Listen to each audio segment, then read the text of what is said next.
We have some big news involving President Donald Trump in Venezuela. He is issuing what appears to likely be the final ultimatum directed at the Venezuelan government and dictator Nicolas Maduro. And if the Venezuelans do not comply, we could then officially be on the fast track to a hot conflict between the United States military and Venezuela. We are going to get into exactly what is happening. There are a lot of moving parts here. This is a complex situation. And I'm just going to be honest with you. I don't really see how we're going to be turning the temperature down on this one. It seems like the United States government is dug in. Seems like the Venezuelan government is dug in. And unfortunately for Venezuela, one of those two countries has the world's strongest military, and it is not Venezuela. And that means this situation, if it gets spicy, is going to be real bad for Nicolas Maduro. So we're going to get into all the latest updates. Before we do, as always, please make sure to like and subscribe. Totally free, costs you guys absolutely nothing, and is a huge, huge, huge boost to the channel. So please do that for me. Comment with your thoughts below. How do you want to see President Trump handle Maduro? How do you want to see President Trump handle Venezuela? Let me know in the comments below. Hit that notification bell. All notifications turned on. That way, whenever there's a new video, you won't miss it. You'll have the best information on the internet. You'll have the most up-to-date information on the internet. You won't miss a thing. So hit that notification bell. All notifications turned on. And then right here, Instagram, David_Hookstead, X, D Hookstead. That's where I'm at on social media. My DMs are open. If you have any information or tips or just want to reach out and say hello, that's where you can do it. I love talking with everyone. You guys have been absolutely amazing. We got a lot of cool people watching this. So thank you for making this as fun as possible for me as well. Now let's get into it. We've covered this extensively on the channel, and that is the military buildup that is clearly directed at Venezuela. Now, publicly, and they are doing this as well, we are saying this, the military buildup is simply to counter drug trafficking in the Caribbean, counter narco terror groups, drug cartels that have been designated terrorist by the United States government. We have seen multiple different videos of these ships getting vaporized and blasted in the ocean. The government has released video of 3 different ships that have been hit so far. There was another ship that was shot up, but nobody was on it at the time. They took the people off and arrested them. And in that case, just sunk the ship. In 3 other cases, they did bomb the ships while people were still on them. These are clear signs and signals to the drug cartels that if you attempt to keep doing this, we are just going to keep blowing you up. On top of that, we have a naval armada stationed off the coast of Venezuela. I believe it's totaling about 1,200 cruise missiles is what is staged in that area. We have F-35s that have been positioned in Puerto Rico. We've got spy planes. We've got submarines. We've got thousands and thousands of Marines that are training, doing amphibious assault landing training. And all of this is clearly pointing our guns forward at Venezuela. This is clearly being done to smash the Venezuelan hold on power, would probably be the best way to say it. Maduro is a de facto cartel head running the government, cartel de sons or souls, depending on how you're pronouncing it. And they've been allowed to push their poison, pain, and carnage, their drugs into this country, as well as the worst members of their society. They let out, they flood them up here, and we all know the damage they cause on our communities. It's horrific. It's absolutely unacceptable, and it must end. And so Trump has made it clear he's not going to negotiate with Venezuela. He's going to tell them how this is going to go. And if they don't like it, there's going to be extreme consequences. So amid this military buildup, Trump goes on Truth Social on Saturday, September 20th. I'm filming this Sunday, September 21st. And he puts out, we want Venezuela to immediately accept all of the prisoners. So the people, the gang members we've rounded up here in custody in the U.S. These are Tren de Aragua members of other factions, but these are Venezuelans that the Venezuelan government is being accused of pushing into our country, and then they're unleashing all sorts of violence on our great people. All of the prisoners and people from mental institutions, which includes the worst in the world, insane asylums, that Venezuelan leadership, in quotes, has forced into the United States of America. Thousands of people have been badly hurt and even killed by these monsters. Get them the hell out of our country right now, or the price you will pay will be incalculable. So he is telling Venezuela, if you do not take these people back, If you do not take your gang members, your TDA members back, the price you are going to pay will be incalculable. And he's saying this while he's got 8 warships stationed off the coast of Venezuela, well within striking distance, that could strike at any time at a moment's notice. And don't think for 1 second we don't know where Maduro is. We absolutely do. And that leads me to this piece from the New York Times. It says U.S. military buildup in Caribbean signals broader campaign against Venezuela. Trump officials say the mission aims to disrupt the drug trade, but military officials and analysts say the real goal might be driving Venezuela's president from power. So this was also published on Saturday. It says the U.S. military strikes this month on 3 boats that Trump administration officials have asserted were smuggling drugs in the Caribbean Sea, have cast a spotlight on the sizable naval armada and aerial fleet of spy aircraft the Pentagon has dispatched to the region, and what it says is a counter-narcotics and counterterrorism mission. Military officials, diplomats, and analysts say a main purpose of the force is to ratchet up pressure on Venezuela's president, Nicolas Maduro, as top figures in the Trump administration call him an illegitimate leader and accuse him of directing the actions of criminal gangs and drug cartels. This is a quote from Marco Rubio. We're not going to have a cartel operator and masquerading as a government operating our own hemisphere, Secretary of State Marco Rubio said on Fox News this week, adding that Mr. Maduro has been indicted in the United States and was a fugitive of American justice. There's a reward on his capture. So we have a $50 million bounty on Maduro's head. We've talked about that at length.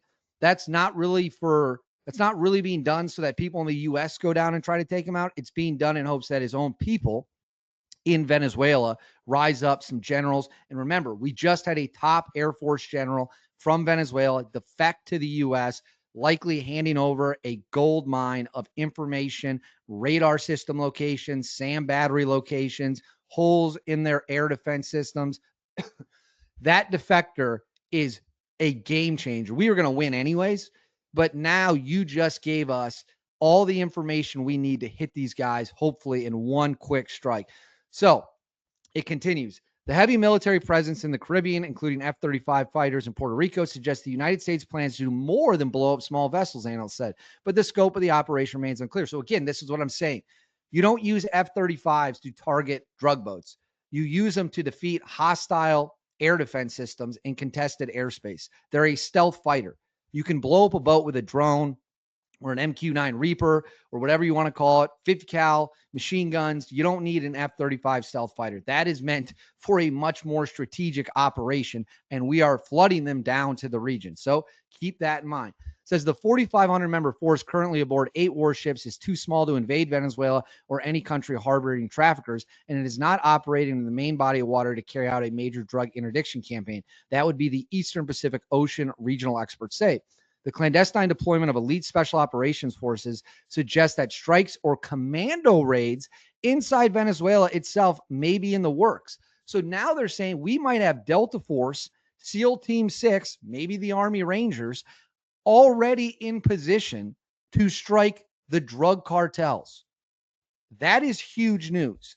If it is true what they are reporting, that we have tier 1 operators on standby in the region, ready to conduct covert operations in Venezuela behind enemy lines and strike a decisive early blow, that is huge. It says administration officials refuse to say what U.S. military action might come next. Asked on Air Force One en route back to Washington from Britain on Thursday if he had discussed regime change in Venezuela with Mr. Rubio or any of his military leaders, President Trump said no. So I'm going to pull this off the screen real quick. So, and we're going to get into one big piece of news here after I kind of break this down. We now, according to the New York Times, might have our most elite soldiers already in positions ready to hit these guys if necessary, matched with 1,000, 1,200 cruise missiles, 8 warships, F-35s. They are going to be able to overwhelm any defense Venezuela could put up. They're going to destroy any air defense system they have with their cruise missiles. The skies will be completely undefended as F-35s and other fighter jets soar in. And then on top of that, you would have commandos on the ground causing all sorts of chaos, causing all sorts of carnage on the ground, sabotaging things, doing coordinated hits possibly. It would be, almost like the movie Sicario, but on steroids because you would have fighter jets, you would have cruise missiles, you would have it all. So they are putting all the pressure on the world on Maduro. Now, do we think Maduro is panicking? Well, remember, Maduro cut communications, which is a clear sign that a war is about to start. What do I always say? When the talking stops, the shooting starts. So Maduro cut communications with the U.S., completely isolated his regime, and then all of a sudden,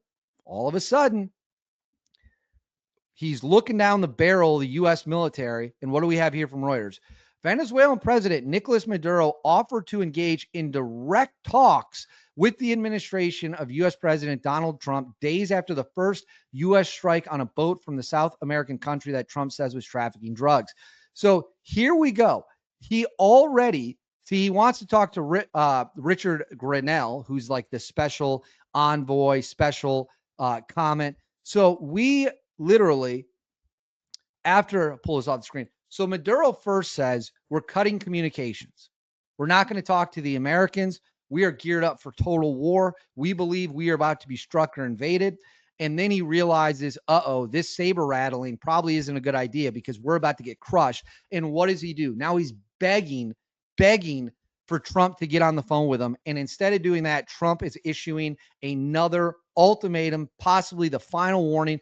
Incalculable damage will be done to Venezuela if they do not comply with Trump's demands. We're in the red zone.